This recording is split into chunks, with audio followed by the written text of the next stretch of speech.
Let's jump into our overreactions.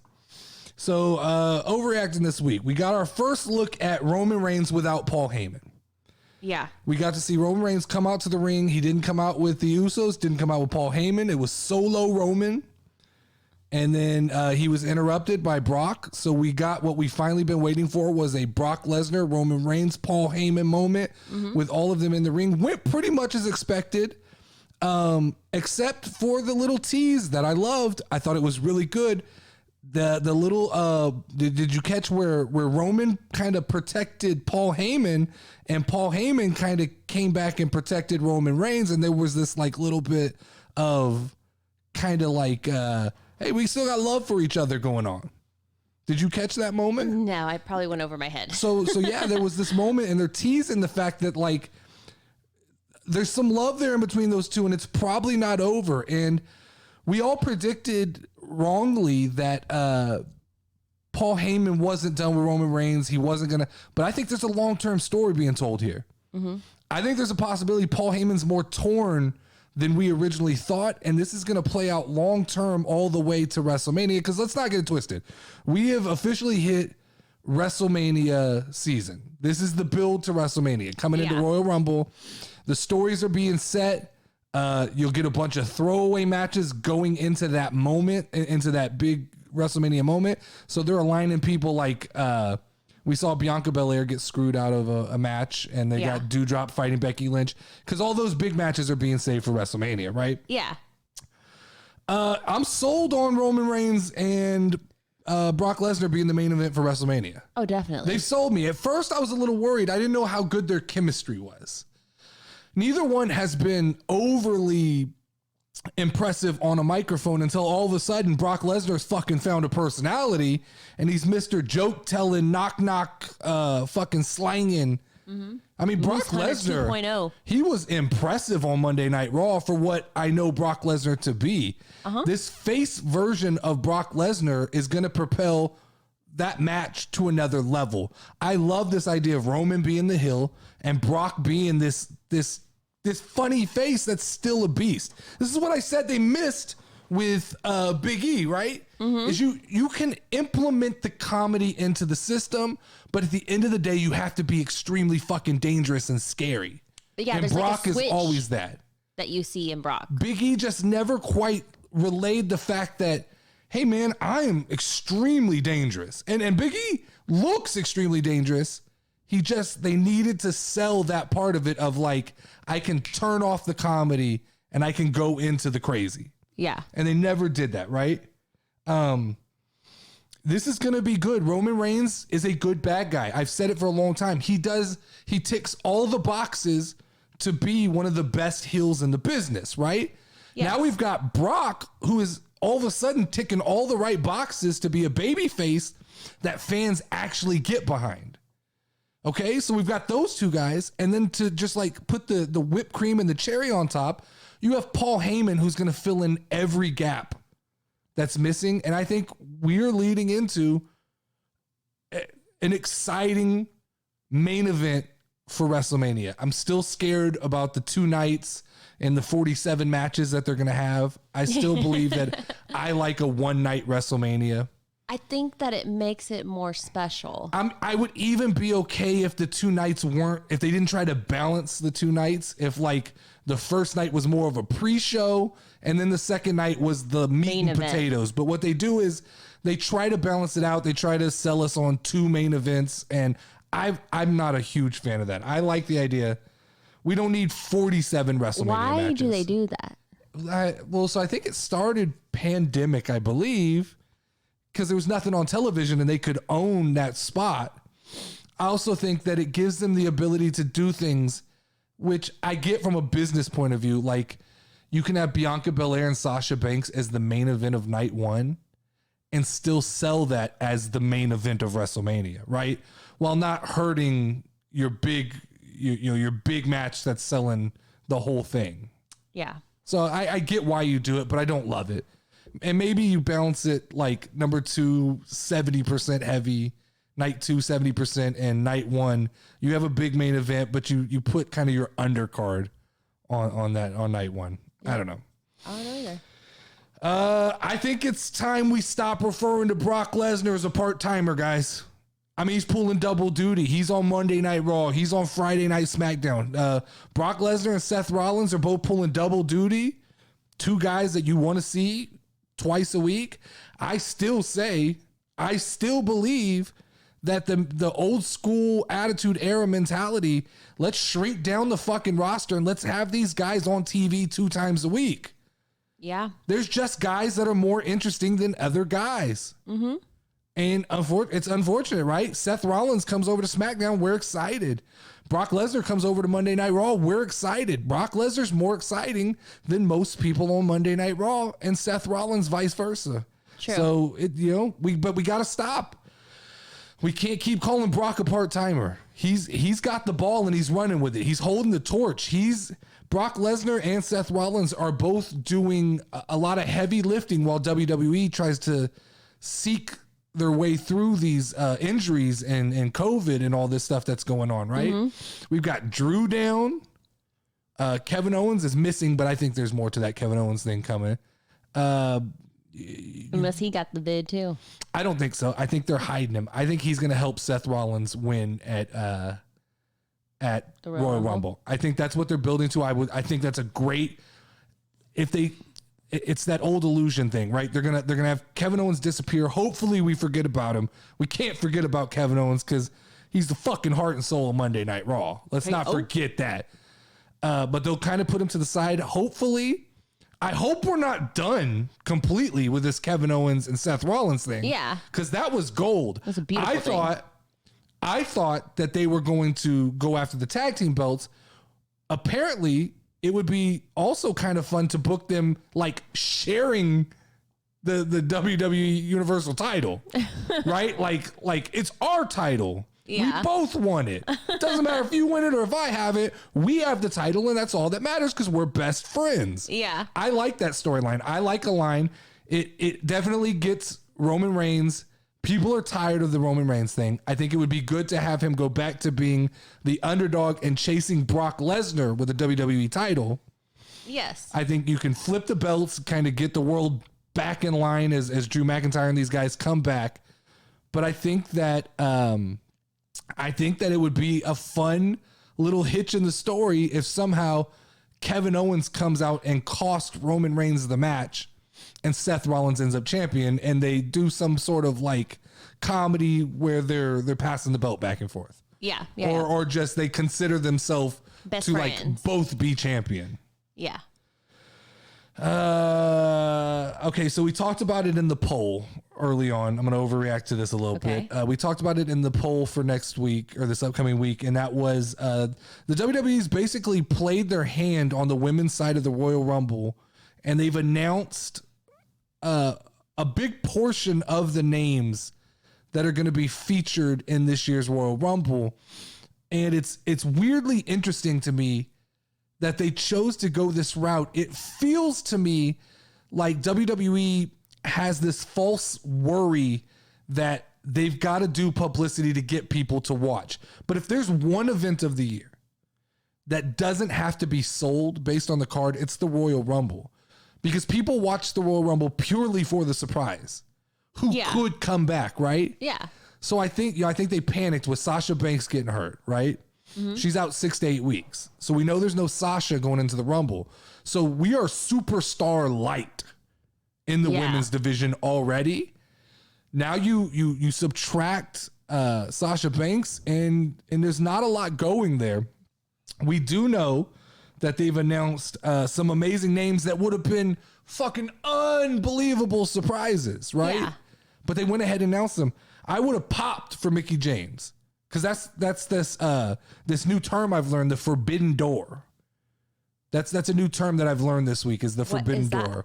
The Forbidden Door is when somebody it really kind of pertains to WWE because they're kind of the most stingy about it. But when like one company works with another company that you wouldn't expect them to work with and allows a wrestler to come onto that show. Okay. So Mickie James is the Impact Women's Champion and she will be appearing in the Royal Rumble. So that's called the Forbidden Door. And that people would have popped for that. They would have been, because people would be like, what the fuck? Oh, I can't believe they did that. How is this even working, right? Then we get Summer Rae. I saw that. Summer Rae's interesting because she hasn't appeared on anything WWE since she was released. Like Total Bellas is the last time I remember seeing her. Or Total Divas, Total Divas, right? yeah. But I mean, she hasn't even had any kind of association with the company. So to have her come back, I mean, let's not forget she's still Summer Rae. And now she's Summer Rae, who hasn't been in the spotlight for a while. I don't know if she was wrestling like in the indie circuits. I have to imagine she probably was. I don't know. I didn't follow the career of Summer Rae post WWE, but that still would have got a little bit of a pop from wrestling fans. The Bella Twins, right? Had no fucking clue that they were coming back. I didn't know they were on their way back, especially both of them. Yeah. That should be fun and exciting. And then that'll add some wrinkles in there. I think Nikki had some problems with Charlotte, so Charlotte's in the Rumble. That'll create some cool storylines, right? Yeah. Then we got Melina. These are not confirmed, these two last names. Melina. Okay. I'm not familiar with who that is. She used to wrestle with, she was like John Morrison's partner or fiance or something like that. Okay. If I saw her, I probably would know who she was. She goes pretty far back. And then Cameron. I know Cameron. So Cameron's coming back for the Rumble. Yeah, she has a podcast. Or supposedly coming back for the Rumble. So interesting there that they chose to name most of those names, and then the last two had leaked. My question is, does this mean that we know everybody in the Rumble? Because I think there's 9 spots left, right? And you got to imagine that the last 9 are like Shotzi, Natalya, Naomi. No, Naomi, does she have a title match? Wait, the last 9 are the 9 girls that they have left on the roster. No, I agree. So, I mean, I was wondering, is there one big surprise in there? And I've heard rumblings, I've heard rumors, and you know, you get yourself built up and excited and stuff, and this is probably not true. But I see the inklings of rumors on all these websites, right? And all these articles, Facebooks, Instagrams, every place that I get these wrestling notifications, everybody's whispering that Paige might come back. Ooh, that would be really, really cool. It seems in the way she talks that she feels like she could wrestle a match. And so it feels like if there was ever a time that WWE needed somebody like Paige to come back, this is it. This is that time. So I mean, who do they have right now, really? I mean, they are the roster is light in the women's division. Yeah. Like I said, Sasha's out. I know who it is. Who? It's Eva Marie. Nah, I think they're done with Eva. Sasha's out 6 to 8. The Bella Twins coming back is interesting because if they're coming back and they're in any kind of decent form or fashion, that fucking women's title needs a fucking pop of adrenaline. And I think it would be fun. They've never been tag team champions. Really? The Bella Twins. Yeah, because it just didn't exist when they were big. I guess that's true. So I think it would be fun and interesting to have them. I think they would work well with Mella and Zelina. Mm-hmm. So I think that's probably in the works, I would assume. Okay. A big WrestleMania draw would be the Bella Twins. Okay. When I say big draw, this isn't big like it's big, casual for casual fans and I'd people. Be excited. This is what I was gonna say. For people like yourself, and I would be excited because I'm casually into wrestling, but for someone like you, I do know that the Bella Twins versus Mella and Zelina Vega, that appeals to you 100%. Yeah, for so sure. There's a market for that because they're not. What the fuck else are you doing with that belt? Obviously, Rhea Ripley and Nikki Ash are done. They had their little breakup on TV. Weird as fuck. I mean, it's what happens, right? That's what happens in wrestling. Yeah. Tag teams break up. So I mentioned the Forbidden Door, right? And I explained to you what that is. So this week I've had like a crash course on what this Forbidden Door is. I knew WWE didn't work with other companies, didn't know there was terminology for it. Apparently Tony Khan uses the analogy a lot. And it looks to me like the rumor is that the men's division is going to try this as well. Okay. That they're going to open this Forbidden Door going into the Royal Rumble. So I did some digging and some sleuthing to see what does the internet think is the highest probability of who comes through that Forbidden Door down in the Royal Rumble Who do we see that's not supposed to be there, right? Okay. And the internet looked like that the main consensus was the possibility of either Bryan Danielson, because he still has a working relationship with WWE. Okay. Could it happen? It would be fucking fun. I don't know. Would AEW allow him to? So I think AEW would. I don't know if WWE wants AEW wrestlers to cross over. Yeah. But at the end of the day, like I've always said, I don't think they're really competition. They appeal to two different audiences. 100%.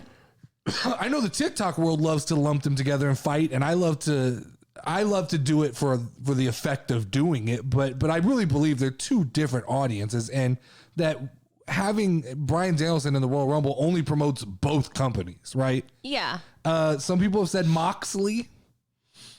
But then you're in that same thing as AEW. How does that work? Well, no, right now I'm giving you AEW names. Oh, okay. I'm going to get out of AEW in a minute. Moxley, how does that work? Is he Dean Ambrose? Is he John Moxley? I don't think I put low percentages on John Moxley. Then this one intrigued me. This one intrigued me because this one works. Chris Jericho. He's got a great relationship with Vince McMahon. They've always been good friends. Yeah. I think when he went to AEW, it wasn't it wasn't really a fuck you to WWE. No, I heard. It was more of like, you guys don't need me the way I want to perform. Exactly. So I'm going to go try something new. We also know that he's been one of the only guys to appear he was on the Stone Cold podcast while in AEW. Okay. So is that a big deal? Well, that's an AEW guy getting some kind of promotion in the WWE. Okay. So I think there's enough of a friendly working relationship there that works for both companies. I remember him, because I listened to his podcast, but I remember him saying that he left because he kind of just said, like, there was nowhere else for me to go. He said, I've done everything and I'm not going to do the same thing. Yeah, he said, I'm not going to do the, like, you just made the list, or I'm not going to repeat a character that they want me to repeat. I want to go do something new. Yeah. So he went on and did something new. Yeah. All right, so those are the AEW guys that I've heard. I think Jericho makes the most sense. I do think that if it's an AEW guy, that's who it's going to be. Yeah. Bryan Danielson's too hot right now, and AEW, they're not going to, I don't think they want to lend that commodity, but Jericho is the right level of guy to be in that match. All right. So then there's a few guys outside of AEW that the internet is clamoring for. One of them is this dude named Moose. Okay. From Impact Wrestling. Big old dude. This dude's been taking shots at Roman Reigns the last couple weeks, which leads me to believe there may be something there. They're going to need things for Roman to do going into WrestleMania, the months leading into WrestleMania. You can't just have him butt heads with Brock Lesnar for the next 3 months. It takes a little bit of the sparkle off that story, right? Yeah. So wouldn't it be kind of fun if all of a sudden WWE's like, fuck it, we'll have the Impact champion fight against Roman Reigns at one of our pay-per-views? Yeah, I mean, it'd be interesting to see somebody else. What we have to think about is WWE is definitely in a cost-cutting mode. There's no doubt, right? With all the releases, they released a bunch of wrestlers. They've released a bunch of like staff people, in-house company people. Yeah. And the rumor has been that they're aligning themselves for some kind of sell, right? They're trying to make the company super attractive. Well, a friendly relationship with Impact will help that for one, but also what's a very cost-effective way to bring in big wrestlers that you don't have to pay long term? And that is, just working with Impact is going to cause just a ton of outstir, right? Lots of people talking. So you bring this guy Moose in, you let him job out to Roman Reigns, because there's no way he's fucking up Roman Reigns' run into WrestleMania. But it does give Roman Reigns a little cachet going into WrestleMania if all of a sudden he's beating down champions from other companies, right? He can kind of go, I'm the guy who squashed the Moose. Mm-hmm. I don't know who the fuck this Moose guy is. He's big as fuck. Does he become the Moose Hunter? I don't know. I mean, the Moose Hunter. Now you got him going after Brock. Brock hunting the Moose. Da-da-ding. There's story there. I didn't even think about that. Yep. The other name that people throwing around is Matt Cardona, which is Zack Ryder. Yeah, high probability this could happen. I don't know that it creates. This is one of those things that, like, where we have to draw the line between casual wrestling fans and IWC, Internet Wrestling Community. The Internet Wrestling Community knows that Matt Cardona has moved on and done big things. Yeah. I think casual WWE fans I've forgotten about him. Just think Zack Ryder went bye-bye for a little bit, right? They don't know where the fuck he went. They don't know he's out there doing like hardcore blood Texas death matches and things like that. Yeah. So that's one of those things, again, like, does he come back and does he fall right back into Zack Ryder, or does he come back as Matt Cardona and the WWE people are like, what the fuck is Zack Ryder got a different name for? Yeah. When did Zack become Matt? What's Zack doing, man? I don't know. Is that happening? Is there a chance we see John Cena in the Royal Rumble? I think so. I think that's a he's promoting the fuck out of this. What is the character from the DC movie? Oh, the one with the metal head thing. Yeah, right? What is that called? He's been on everything. He was on Pat McAfee. What if he came as that character? I am all fucking for that. I am all about that if that character enters the Royal Rumble. We've already got Johnny Knoxville. Peacemaker. Fuck yeah. Let's get Peacemaker. Let's fucking start it right now. Let's start hashtag we want Peacemaker in the Royal Rumble. All right. Hashtag we want Peacemaker. Last but not least is someone named Will Ospreay. There's a consensus that this dude could be coming. This is another one. Forgive me, people. Casual wrestling fan. I don't know who Will Ospreay is. The internet seems to really fucking like this guy. Saw a picture of him. He had like 37 belts on. He's like champion of every fucking division in every other company, apparently. Right? All right. I think he's in New Japan Pro Wrestling. I'm going to get fucking murdered for not knowing that, because clearly people tell me you're not a real wrestling fan if you don't know New Japan Pro Wrestling, even though I fucking state all the time, casual wrestling fan. Casual wrestling podcast. Casual wrestling podcast here. All right. Okay? Yes, but Will Ospreay, apparently if Will Ospreay shows up, I said it first. I fucking said it first, right? But that's it. Yeah, that's basically who we got. All right, let's jump into the dirt sheets here. Okay.